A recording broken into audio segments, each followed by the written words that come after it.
Hello and welcome to the Intentional Brief, your weekly video update on the one big thing in cybersecurity news for middle market companies, their investors, and executive teams. I'm your host, Shay Colson, managing partner at Intentional Cybersecurity, and you can find us online at intentionalcyber.com.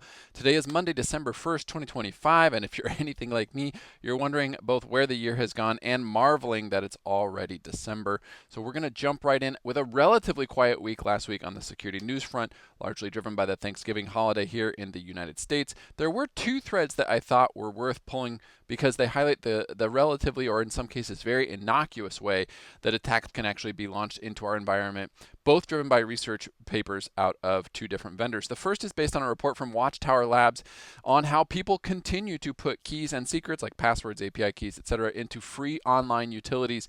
The researchers here iterated through two free code beautifying tools, JSON Formatter and Code Beautify, and found things like Active Directory credentials, code repository authentication keys like GitHub keys, database credentials, LDAP configuration information, cloud environment keys, FTP credentials, CI/CD pipeline credentials, full and sensitive API requests and responses, private keys, card payment gateway credentials, and more. And even they say, quote, an entire export of every single credential from someone's AWS Secrets Manager, unquote.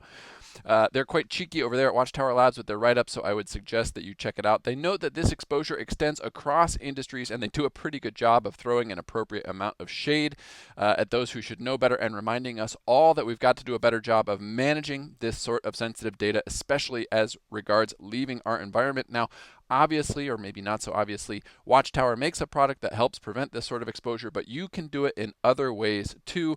The researchers also planted their own canary tokens into these systems to see if attackers were doing the same thing by putting fake AWS credentials in there in some of these code beautifying pastes, and trying to validate whether they were the only ones who had this idea. And surprising nobody, they were not. And attackers certainly harvested and then tried to replay those canary tokens within less than 24 hours. So exposures like these come back to the fundamentals of not hard coding credentials so that they can get pasted out of a piece of code, having a plan to manage keys and secrets beyond just our usernames and passwords, and thinking about data loss prevention in a browser-driven world where something like a copy and paste can lead to this type of exposure at an enterprise level.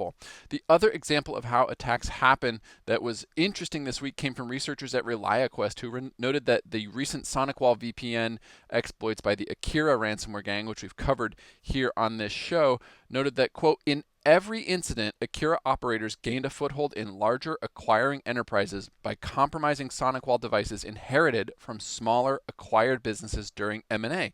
In these cases, the acquiring enterprises were unaware that these devices existed in their new environments, leaving critical vulnerabilities exposed, unquote. I think this is a good reminder that integrating tech stacks is hard, and while we're seeing a lot of growth through acquisition in the broader market, it also means we need to remain vigilant about changes in our environment, especially when those environments are changing so rapidly.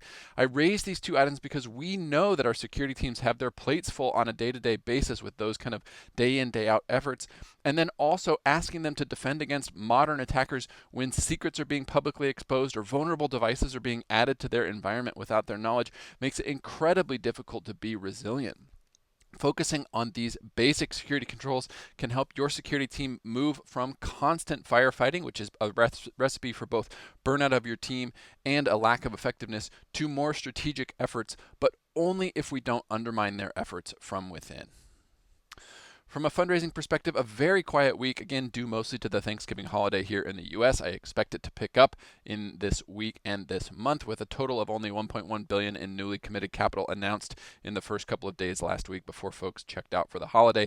I would remind you, though, that we are sitting at about $215 billion, 215, so far in newly committed capital through Q4. Quite a solid contribution, again leading to a very steady and solid 2025 from a fundraising perspective. A reminder that you can find links to all the articles we covered below in the comments section. You can find back issues of these videos and written transcripts at intentionalcyber.com/blog, and you can find the newsletter at intentionalcyber.com/newsletter. We will see you next week for another edition of the Intentional Brief.